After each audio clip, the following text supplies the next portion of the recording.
Hi, welcome. In this video, this is part 6 of my series, Profiling Trainers Who Are Doing It Right. And again, these two trainers are definitely doing it right when it comes to how they're approaching a relationship problem between dogs and owners. And again, by way of a interaction-based method that reconciles the core ingredients I talk about at the social level. And again, understand what's popular in the dog training world, using treats, using toys, motivating dogs, at the very beginning when a relationship problem is already underway. But again, talk about the kind of cautionary tale here, okay, when it comes to how that sets up a counterfeit picture of change within the framework of responses for many, many dogs and owners. Dog owners are getting their certificates.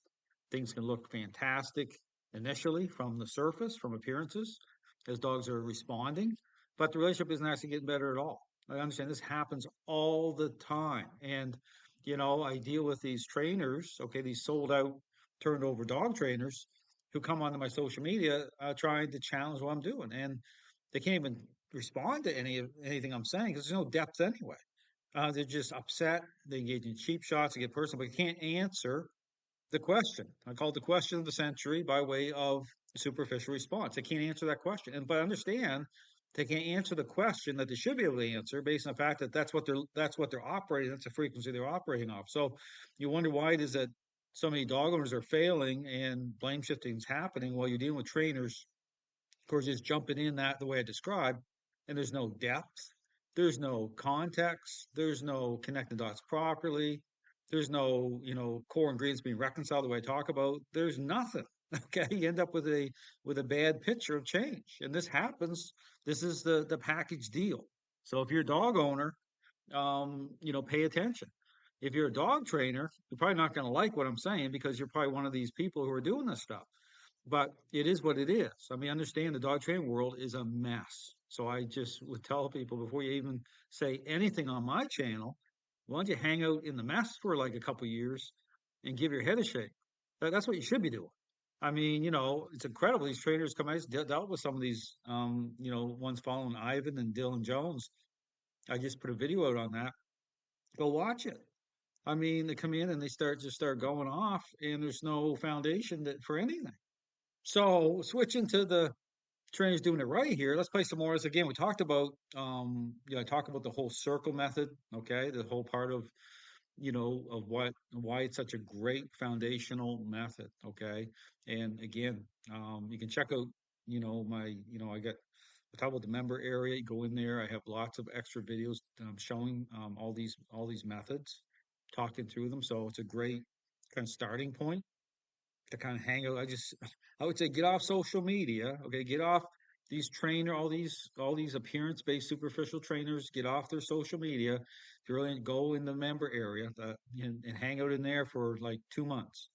I mean, that's how you're going to gain insight. That's how you're going to do it. And then meanwhile, at the same time, work your own dog, interact with your dog. The challenge. I was talking about the challenging dogs that are going to push you, right? The dogs that have gained a higher level of control. Those are dogs that are going to be helpful. But like, same thing. Use the protocols. Use the muzzle. Use the structure. Pay attention to how you're doing it. So let's play some more of And this. has less stress. I want to draw your attention to the fact that the dog is trained to walk on the left side, and in this case, overcoming this hysteria, this overexcitement and stress, and overcoming this resistance, did we begin to move gradually. So we mentioned this whole thing of that interplay initially is like, think of it like it's a conversation with those core ingredients reconciled. Dog understanding intent. Okay, that standing still. Because understand, you always have to frame things up as in the question to ask yourself. Don't look at it's just at the dog's reaction. This is how you frame stuff up. Ask the question: is what you're doing reasonable? You're standing still. Okay, you have the dog under intentional control, and the dog might be going into challenge, but you have to ask yourself: is that reasonable? That's the criteria. That's the what you need to be focused on. Because if you just look at the reaction, okay, it could throw you off and say, "Oh, am I with the collar?" And you're looking, "Oh, am I being this whole abusive thing?" And no, don't get caught in that trap. See, that's how you move through stuff. Is what you're doing reasonable? Because here's the thing: it's going to be very unreasonable for a dog holding a level of control that's used to moving forward. All right, wants to move forward. Why do they want to move forward? because the mind is moving, jumping, and they already are expressing control. So that's going to offer a bad picture. Okay, you need to stop and count 30 seconds and see the dog's reaction. And if you have this high level challenge, then just think about this. Then start piecing it together. Okay, are you experiencing problems with your dog everywhere? Yeah, you got all sorts of issues going on. So why do you think that reaction is some sort of, anomaly? Okay, it's actually revealing truth to you, right? It's like a parent saying, "Pick up your toys because you're the parent," right? You have to frame the stuff up properly. Think about, intent. There's certain themes I talk about, help piece it together, but it may be a little challenging for people, right? But you have to get your mind away from this whole learning based idea things with using treats and moving forward and all this stuff. You have to go into this level of the right conversation, the interactions, okay? Dog understanding intent. That's a big theme, right? How you're moving, what you're doing, how you're interacting, the level of control happening.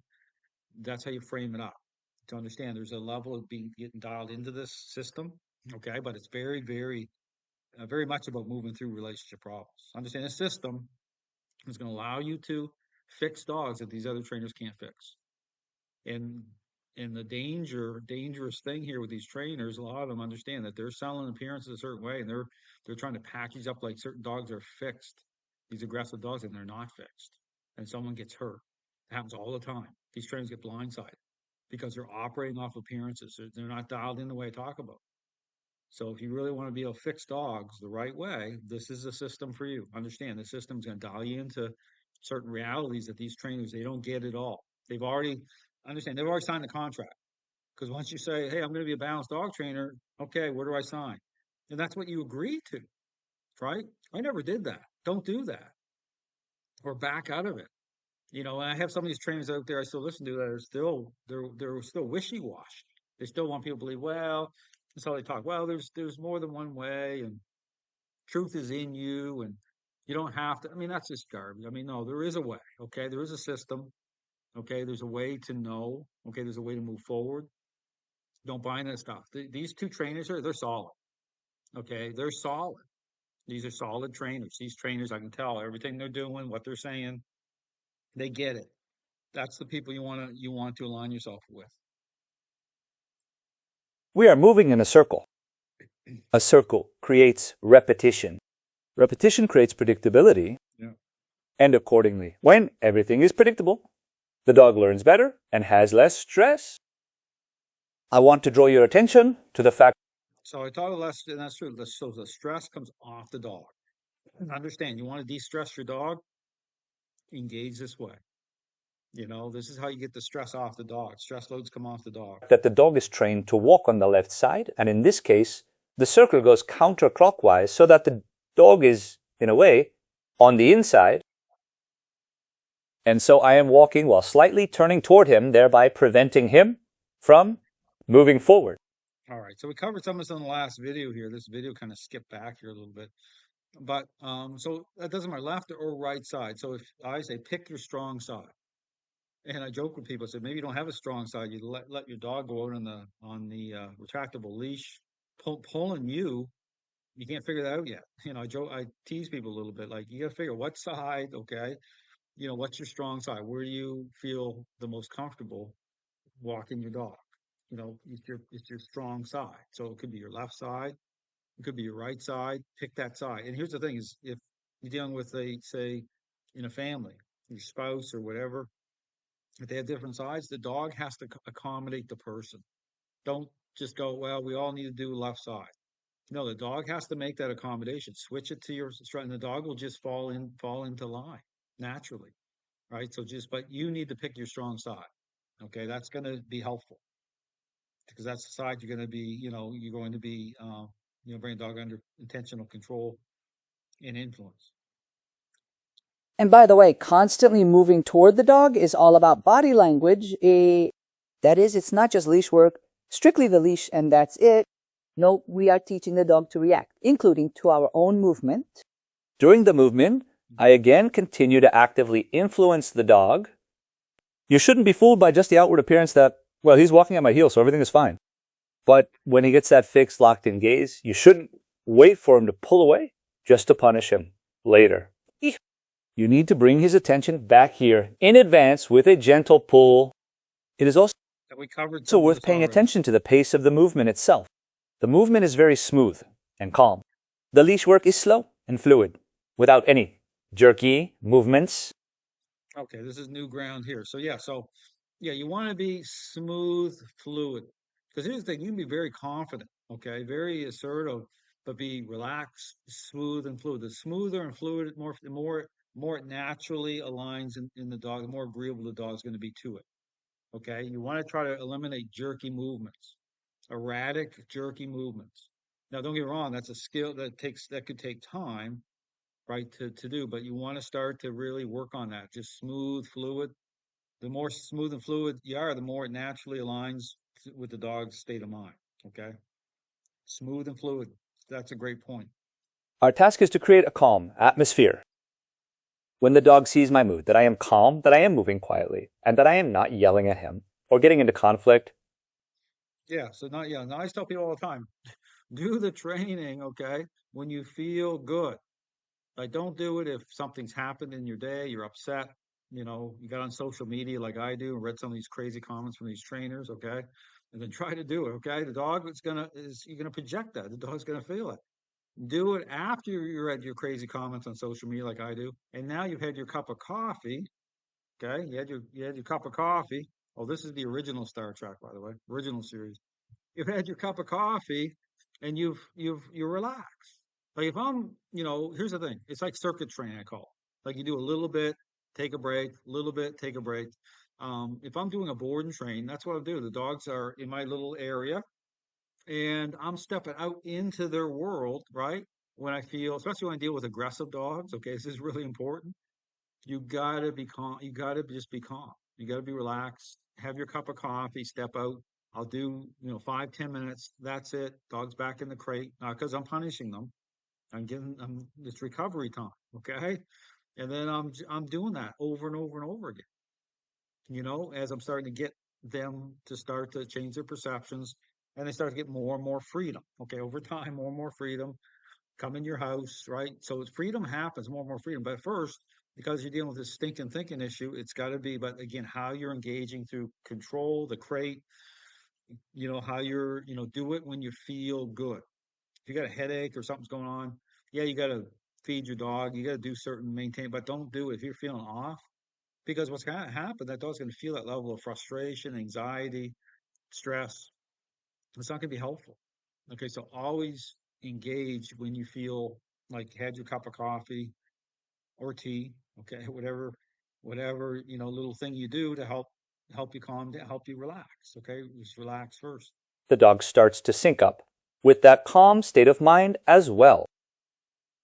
In turn, the girl with the spaniel is already at a slightly more advanced level. She walks more, she walks a bit faster in places, changes her pace, and tries to keep the leash a bit looser. But you So it's the thing too. So you mentioned about changing pace, and that's the other thing too.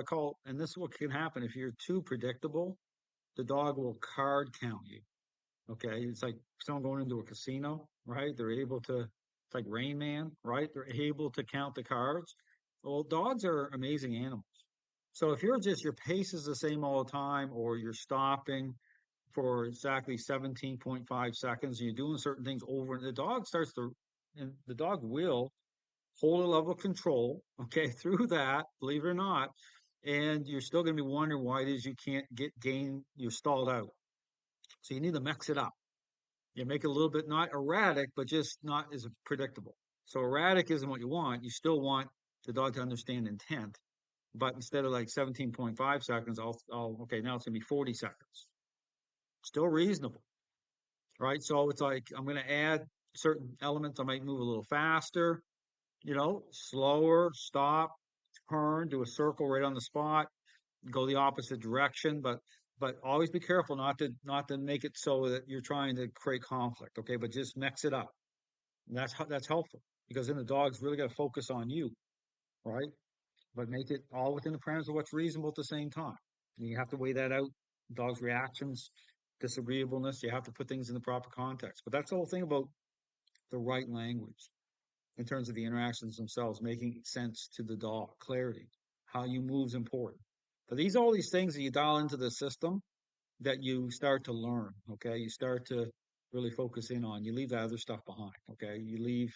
It's incredible. Okay, I'm just saying that like once you get dialed into the system, into this approach, you start to see through everything. Okay, you go beyond appearances, and you have a deeper bond with your dog. Okay, it's really going to generate a much deeper connection and bond with your dog.